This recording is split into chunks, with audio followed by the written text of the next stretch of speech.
السلام علیکم، کیسے ہیں آپ سب دوست؟ مجھے امید ہے کہ آپ سب خیر خیریت سے ہوں گے۔ ڈرامہ سیریل کیسے تیری خود غرضی کے آنے والے ایپیسوڈ کافی انٹرسٹڈ ہونے والے ہیں۔ دوستو، اس بار بابا صاحب مہک کو مارنے میں کامیاب ہو جائے گا۔ شمشیر کو باپ بننے کی خوشی کچھ ہی وقت کے بعد غم میں بدل جائے گی۔ فروا اور احسن بھی ایک ہو گئے ہیں۔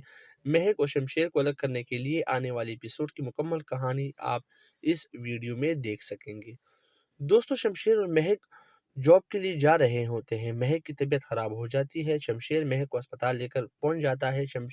ہسپتال میں شمشیر کو بہت بڑی خوشخبری ملتی ہے، تم باپ بننے والے ہو۔ یہ سن کر شمشیر بہت زیادہ خوش ہوتا ہے۔ مہک کی خوشی کا بھی کوئی ٹھکانہ نہیں ہوتا، مگر دوستو یہ خوشی عارضی ہے۔ دوستو، اگلے ہی سین میں آپ دیکھیں گے کہ صوفیہ احسن کو کال کرتی ہے کہ آپ کا اور ہمارا مقصد ایک ہے، جو آپ چاہتے ہو وہی ہم چاہتے ہیں۔ ہماری زندگی کا مقصد یہی ہے کہ ہم دونوں کو اس مقصد کو حاصل کریں گے۔ دوستو، اس طرح بابا صاحب بھی مہک کے پیچھے پڑ چکے ہیں۔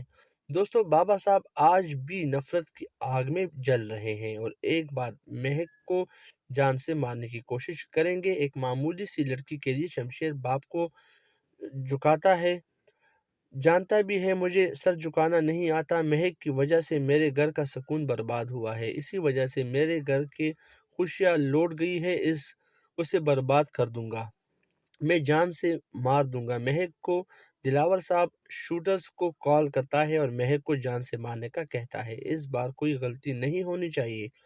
دوستو، مہک پر ایک بار پھر حملہ ہوگا اور شدید زخمی ہو جائے گی۔ شمشیر بھی وہاں موجود ہوگا اور مہک کو بچانے کی بہت کوشش کرے گا، مگر ناکام رہے گا۔ مہک کو گولیاں لگ جائے گی اور وہ خوشی سے جو شمشیر کو کچھ وقت پہلے معلوم ہوئی تھی وہ باپ بننے والا ہے، کچھ ہی وقت کے بعد خوشی سے غم میں بدل جائے گی۔ دوستو، آپ کی کیا رائے ہے؟ مہک اور بچے کی جان بچ جائے گی؟ بابا صاحب کو اپنی کی سزا ملے گی؟ اپنی قیمتی رائے سے ہمیں ضرور آگاہ کیجیے گا۔ ملتے ہیں نیکسٹ ویڈیو میں۔ چینل کو سبسکرائب کرنا اور ویڈیو کو لائک اور شیئر کرنا نہ بھولیے گا۔ اللہ حافظ۔